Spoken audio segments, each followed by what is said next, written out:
Good morning. I wanted to share something what I feel is super important for any of you cat owners out there. I don't know if dogs would do the same thing, but we had a traumatic experience a few days ago with our 14-year-old female cat. She had been running around playing for a little while, and she went upstairs and she got in her cat tree, and she started doing this funny movement. And I have a stuffed cat here to show you because she's probably not going to let me show you what she was doing. But so she's in the tree and she's doing this like movement with her head like this. And it looks like she's choking. First we thought she was going to throw up. Well, she didn't, and she just kept doing this with her head and just kind of looking at us. So I pulled her down out of the tree. I put her on the floor. We wanted to see what was going to happen, and she just kept doing that.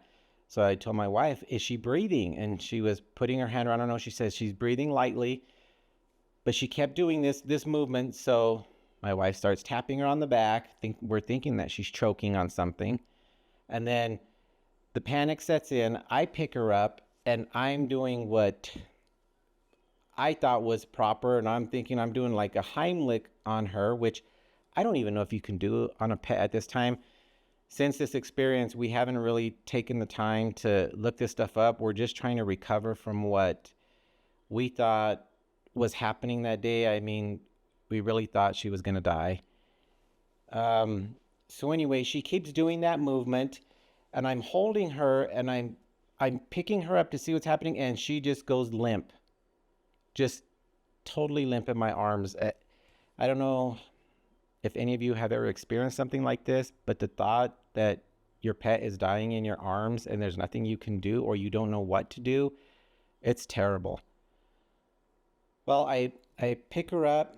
I'm I'm basically screaming to my wife, please do something, and she don't know what to do. So she grabs the car keys. I hand her our cat. She runs outside, jumps in the car, and she's off to the vet. Thank God we have a vet only 4 minutes away. By the time she gets to the vet, she's texting me. She says she's crying in the car, so that means that she's breathing. We get her into the vet, or she gets her into the vet. They run a lot of tests, x-rays, blood work. Well, it turns out she was having an asthma attack. And I mean, thank goodness she's okay. She's fine. She's back home. She's back to her normal self.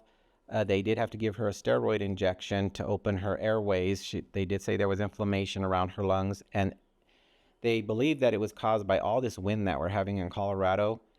It's just blowing pollen and, just a lot of stuff in the air that was just irritating her.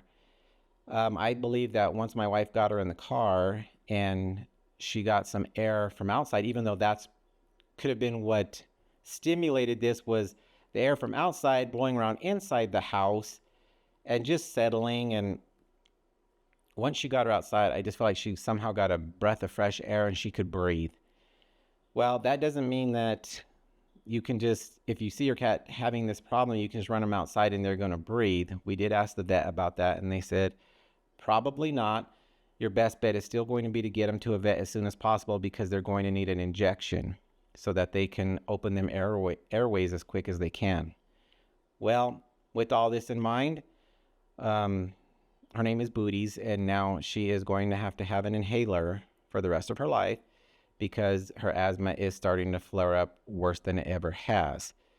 Well, training her to let us give her this asthma treatment is probably going to be a chore, but I'll tell you what, it's better than ever experiencing what we experienced again.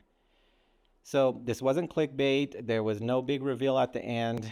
Just a tip that if you ever see your cat doing that, they're probably not choking. They're probably having an asthma attack.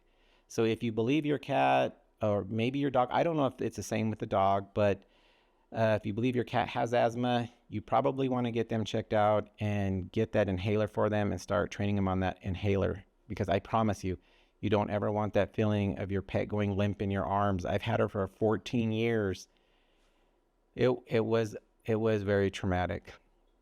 I'm not going to run this video any longer. Not going to keep you here any longer. Just wanted to give you that tip. If you believe your cat has asthma, get him checked out and get him started on an inhaler so you don't ever have to experience that.